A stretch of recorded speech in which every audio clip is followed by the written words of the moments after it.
Halo semuanya guys, kembali lagi sama gue Aldo di Detektifal. Dan di video kali ini gue mau ngebahas satu orang aneh lagi yang asalnya dari Rusia. Bukan Putin pastinya, tapi yang mau gue bahas di sini adalah seorang YouTuber atau prankster yang bikin onar mulu lah kerjanya ya. Dan dia ini bisa dibilang udah melalang buana gitu dalam membuat yang namanya masalah di banyak tempat, termasuk yang terakhir itu kan di Asia Tenggara ya, masih deket nih sama kita ya. Itu adalah si Vitali yang kemarin sempat ke Filipina buat bikin video-video prank yang biasa dia buat gitu kan. Tapi kali ini dia udah nggak bisa kabur lagi dan terancam buat dapat hukuman penjara sampai 24 tahun di Filipina. Nah tapi sebelum masuk ke videonya, gue mau tanya dulu nih, dari kalian yang nonton video gue, ada nggak yang pelaku usaha kecil menengah dan lagi nyari cara supaya sistem perusahaan kalian itu lebih teratur dan tidak acak-acakan? Karena di sini gue punya solusinya buat kalian yang lagi mau bikin sistem tanpa harus bayar jasa mahal dan ribet. Karena gue juga tau lah ribetnya jadi business owner yang ngurusin perintilan yang kayak gini. Makanya di sini gue mau ngenalin kalian sama Odoo, sebuah software ERP yang sebenarnya cukup baru di Indonesia. Tapi aplikasinya itu udah cukup mencakup banyak banget fitur yang dibutuhkan untuk ngelola bisnis kalian. Dan Odoo ini juga udah dipercaya berbagai perusahaan besar kayak Bulog, Ismaya, BLP Beauty, dan lain-lain. Jadi ada 70 lebih aplikasi mulai dari keuangan, penjualan, website, dan masih banyak lagi. Kalian bisa coba secara gratis dan bahkan Odoo tuh juga ngasih kalian satu aplikasi secara gratis tanpa batasan waktu dan biaya apapun. Tapi kalau kalian butuh banyak aplikasi buat menunjang operasi bisnis kalian, Odoo juga bisa jadi solusi yang simple, mudah, dan tentunya terjangkau ya. Karena Odoo ini udah friendly banget interface-nya. Lu lihat nih, buat user awam jadi gampang pakainya dan software-nya udah ready to use. Jadi tidak perlu takut buat mulai bikin sistem accounting, invoice, gudang, manufaktur, dan lain-lain yang saling terintegrasi dengan Odoo ini. Walaupun kalian baru mulai sekalipun, biaya langganannya itu cuman sekitar 100 ribuan rupiah aja per bulan. Jadi sangat cost efficient. Jadi langsung klik aja linknya ada di deskripsi di video di bawah buat kalian yang memang tertarik dan mau membangun sistem buat menunjang bisnis kalian jadi lebih mudah. Kalau gitu langsung aja kita masuk ke pembahasannya. Let's begin the video guys.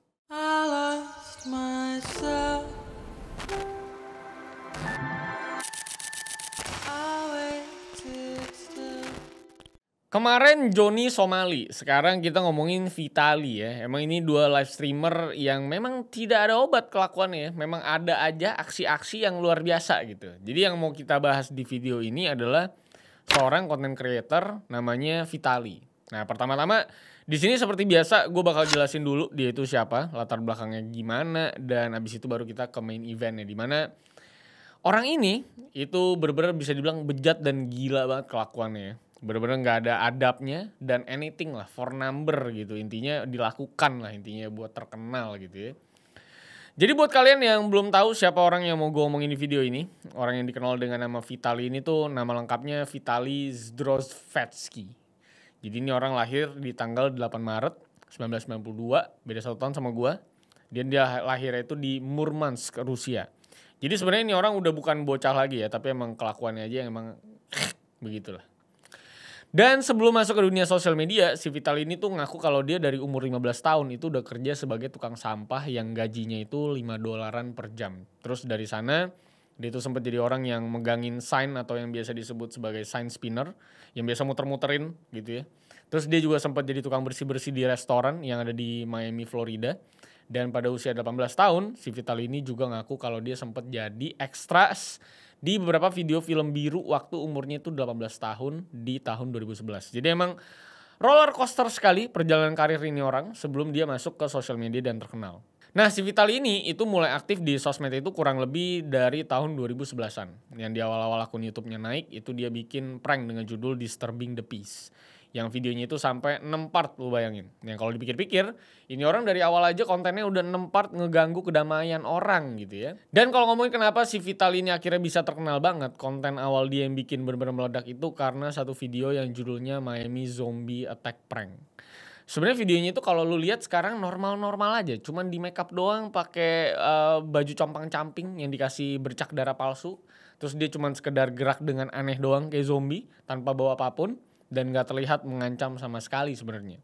Nah cuman yang jadi masalah kenapa orang-orang di video tersebut kelihatan kayak takut banget dan sampai kocar-kacir kesana kemari banget. Alasannya itu karena di tahun 2012 sebelum kejadian itu, di Miami itu sempat terjadi kasus kanibal yang ngeri banget.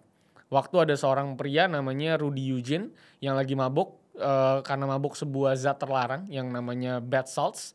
Dan di sana si Rudy yang mabuk ini nyerang seorang homeless yang ada di sana. Dan apa hubungannya sama si Vitali? Ya karena pada saat itu si Rudy yang lagi tinggi itu nyerang homeless dan jadi kanibal dengan memakan wajah si homeless hidup-hidup. Yang bahkan jadi ngeri banget penampakan si korban ini waktu dia udah recover setelah ditangani sama medis. Dan mungkin ini juga bisa jadi topik sendiri nanti kalau misalnya kalian tertarik sama pembahasan si Miami Zombie ini. Makanya gak heran kalau orang-orang di kala itu jadi ketakutan banget. Karena gimana gak serem coba setelah ada homeless yang dimakan mukanya gitu ya sama orang mabok. Dan waktu itu kan prank belum terlalu meledak juga dan orang ngonten dengan kamera juga masih sedikit banget. Gak kayak sekarang yang ape-ape kamera gitu. Makanya tentunya orang pada kaget gitu. Makanya di sisi lain juga gak heran kalau si Vitali ini akhirnya bisa dapetin banyak banget atensi dari banyak orang. Apalagi kalau ngomongin di saat itu, prankster tuh juga belum sebanyak itu dan konten kayak gini masih fresh banget lah bisa dibilang dan lagi rame-ramenya. Apalagi di luar negeri sana, prankster-prankster begini kelakuannya kadang bisa jauh lebih gila sebenarnya dari apa yang mungkin kita lihat akhir-akhir ini di Indonesia. Brutal aja gitu gangguin orangnya. Walaupun gue juga kurang setuju ya sama konten-konten prank kayak gini yang ngeganggu orang. Apalagi di Indonesia juga dulu jadi banyak prank sampah karena konten-konten kayak gini. Jadi better gak usah, kalaupun ada kayaknya mesti ada standarisasinya gitu. Biar gak terlalu mengganggu orang banget gitu. Dan kalau ngomongin popularitas si Vitali sekarang pun, akun YouTube si Vitali ini total viewsnya udah sampai ke 1,5 miliar penonton. Dan subscribersnya itu juga udah sampai 10 juta orang lebih loh. Jadi emang sebegitu gedenya platform ini orang karena ngeprank. Dan gak sampai di masalah yang bisa dibilang remeh doang skalanya, si Vitali ini juga mulai ngelakuin stun-stun gila yang gak masuk akal di tempat yang sangat-sangat tidak seharusnya. Dari di tahun 2014 itu dia nonton FIFA World Cup di Brazil dan di sana sudah jelas dia jadi field intruder dengan buka baju dan di badannya itu ditulis natural born prankster. Yang sebenarnya di saat itu si Vitali juga udah gaduh di Twitternya dengan bilang kayak mau terkenal nih. See you at the World Cup katanya dia. Dan juga cuitan-cuitan lain yang dia posting di Twitter pada saat itu. Yang jelas tujuannya buat nge-gather crowd untuk siap-siap nonton dia di World Cup, dia bakal ngapain kira-kira kayak gitu. Nah, dengan banyaknya video prank dan juga konten-konten gak jelas yang dibuat di saat itu dengan panggung yang emang udah ada penontonnya banget, udah jelas pasti orang-orang yang nyari duit dengan cara attention seeking ini juga hampir selalu ada pasti masa-masa blundernya. Sama lah kurang lebih kayak Jake Paul atau Logan Paul kalau versi mendingannya mungkin. Karena di tahun 2020 ya, tiba-tiba si Vitali yang udah terkenal banget ini, itu melakukan yang namanya sebuah ketololan yang hampir tidak masuk akal. Yaitu dia nyerang seorang wanita yang lagi jogging di Miami. Jadi berdasarkan laporan kepolisian Miami di bulan April 2020, itu si Vitali sempat nyerang seorang perempuan yang lagi jogging, lo bayangin. Perempuan itu bukan temen atau kenalannya si Vitali. Dan kalau ngomongin penyerangannya juga bisa dibilang ngeri banget karena si perempuan ini itu di take down gitu. Udah gitu dia di ground and pound, udah kayak atlet UFC lu bayangin. Makanya si Vitali ini langsung ditangkap polisi dan dikenai pasal kejahatan berat atas aggravated battery atau kekerasan yang membahayakan. Pada saat itu mugshot ini orang itu udah beredar kemana-mana.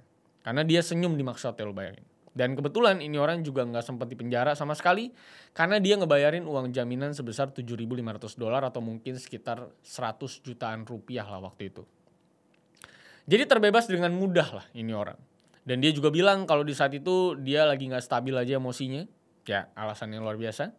Dan ini juga mungkin terjadi karena di saat itu badan dia udah mulai gede, mulai pakai steroids juga kayaknya. Dan pokoknya kenapa gue mention steroids juga bisa gue sambungin nanti di pembahasan akhir video ini. Nah, lalu dari sana juga ya persona ini orang bisa dibilang makin menyebalkan lah bagi sebagian orang dan bisa dikatakan makin cari perhatian. Karena ini orang dirasa makin narsis, makin gak banget konten-kontennya dan di saat yang bersamaan dia udah mulai banyak kena dolar kuning juga dari YouTube karena prank udah mulai gak boleh kan sama YouTube dan gak bisa lo monetisasi gitu.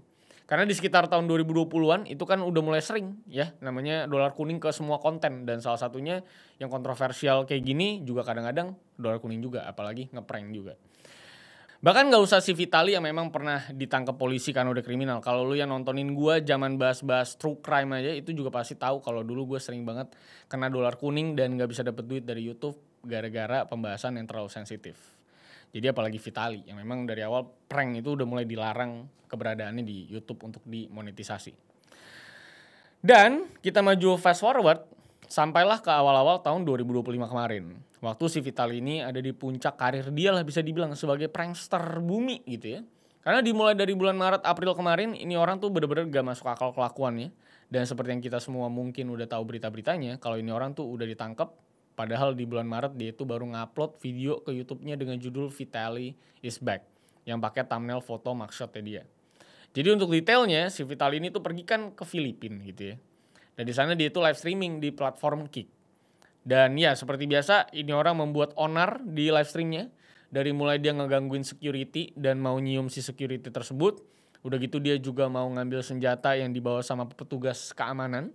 Terus dia sempat iseng juga nyuri motor patroli gitu kayak GTA dia. Terus dia nyuri kipas angin, nyuri beca. Pokoknya udah gak masuk akal menurut gue. Ini mah udah level prankster tertinggi menurut gue mah. Udah gitu si Vitali ini juga terbukti melanggar privasi orang dengan nge-record tanpa konsen dari orangnya, bikin fake negative review ke bisnis-bisnis lokal di sana, ngerusakin fasilitas umum, ngerampok, nyopet, dan pokoknya super-super tidak masuk akal ini orang kelakuannya saat berada di Filipina. Ini masuknya udah vandalism sih. Makanya pada tanggal 2-3 April 2025, si Vitali ini akhirnya ditangkap sama petugas Biro Imigrasi di luar Pasay City Hotel dengan surat penangkapan resmi yang diterbitkan sama imigrasi. Yang alasan penangkapannya itu jelas, udah gue bilang tadi, terutama pada masalah video dia yang ngegangguin orang-orang Filipina di Bonifacio Global City. Terus waktu dia nyuri barang dan juga waktu dia ngeganggu ketertiban publik.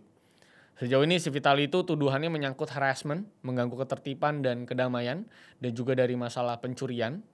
Berdasarkan keterangan di media Sportskida dan keterangan resmi pemerintahan, tuduhan itu mencakup dari beberapa tindakan lainnya yang melanggar hukum.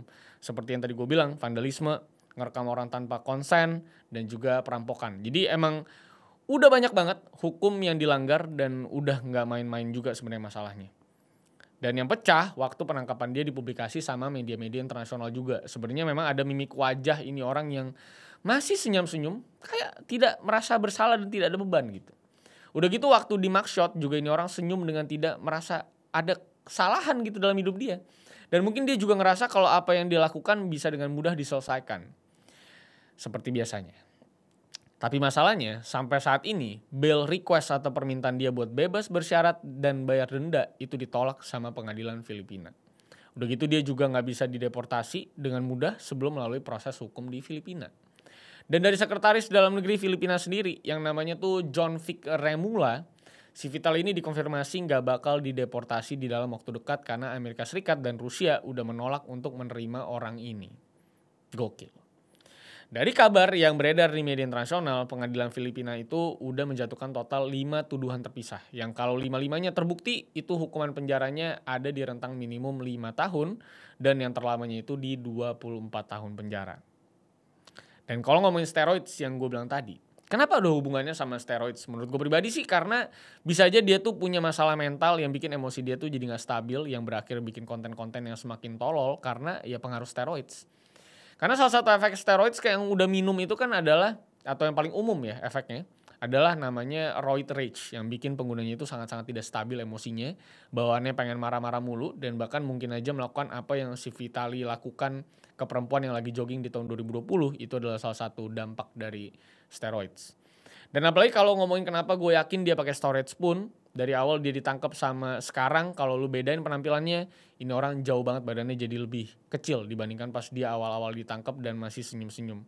Sekarang udah berjenggot, udah kusam mukanya, udah nggak bisa senyum-senyum lagi, udah pelangap-longo ya karena dia tidak bisa membayar denda dan tidak bisa bail out dari hukuman kali ini. Apalagi kita ngomongin Filipina ya. Ini negara saya mah kan paling kejam-kejam juga nih masalah penjara-penjaraan ya. Jadi emang tentunya Vitali gue rasa masih akan sangat lama berada di Filipina di dalam penjara dengan kondisi yang tentunya pasti mengenaskan dan mengerikan gitu ya. Dan tentunya akan sangat sulit karena Amerika dan Rusia sebagai negara yang mungkin bisa menyelamatkan mereka juga tidak mau menerima orang ini. Dan keduanya juga lagi sibuk sama urusan lain gitu ya. Urusan tembak-menembak gitu. Jadi ngapain juga kita nambahin kerusuhan lagi dengan menerima Vitali kembali gitu ya. Kita akan lihat update-nya bagaimana Vitali ini. Apakah dia akan terdampar di Filipina sampai 20 tahunan lebih dan keluar-keluar juga udah pasti udah gak bisa ngapa-ngapain lagi. Ataukah memang dia akan selamat dari hukuman dan dia bisa kembali ngeprank orang lagi. Ya beberapa orang atau sebagian orang gue yakin tetap kangen sama konten-kontennya yang out of the box. Kayaknya udah out of the league gitu ya. Kalau ngomongin prankster kayaknya dia salah satu yang paling gila gitu ya. Kalau lu adalah orang-orang yang terinspirasi mungkin main bikin prank gitu ya. Mungkin gue rasa nonton Vitaly itu adalah salah satu yang paling ekstrim dan bisa jadi sebuah apa ya, seorang legend lah bisa dibilang kalau dalam dunia prank ya. Nah kita lihat aja lah kelanjutan kasusnya kayak gimana. Kalau kalian punya sentimen terkait Vitaly, apakah lu adalah orang-orang yang suka nontonin prank yang bener-bener udah di luar batas ini, atau memang lu adalah orang-orang yang suka prank sesimpel cuman nanyain 6 tambah 6 bukan 12 gitu. Atau prank jadi gembel. Iya, atau prank jadi gembel ya. Nah, itu mana nih prank yang mau lu tonton gitu ya. Ya kalau hiburan sih pasti prank Vitaly ini hiburan banget menurut gue ya. Cuman ya kan itu bisa aja kita suatu saat yang dirugiin kayak orang-orang yang di-prank sama Vitaly kan. Makanya prank-prank kayak gini tuh udah dilarang, bahkan tidak bisa dimonetisasi di YouTube gitu. Itu alasannya kenapa YouTube melarang prank-prank ini bisa dimonetisasi, karena brand-brand juga nggak mau yang namanya terikat atau ikut-ikutan dalam mensponsori video-video yang kayak gini yang mengganggu ketertiban dan publik lah. So itulah dia tentang Vitaly. Terima kasih sudah menonton sampai akhir. Jangan lupa like, share, dan subscribe. Follow gue di @rivalsantosa. Sampai jumpa di kasus-kasus selanjutnya. Masih banyak kasus yang bisa kita bahas. So see you on the next case, guys. I lost myself. I waited still for a glimmer to arise.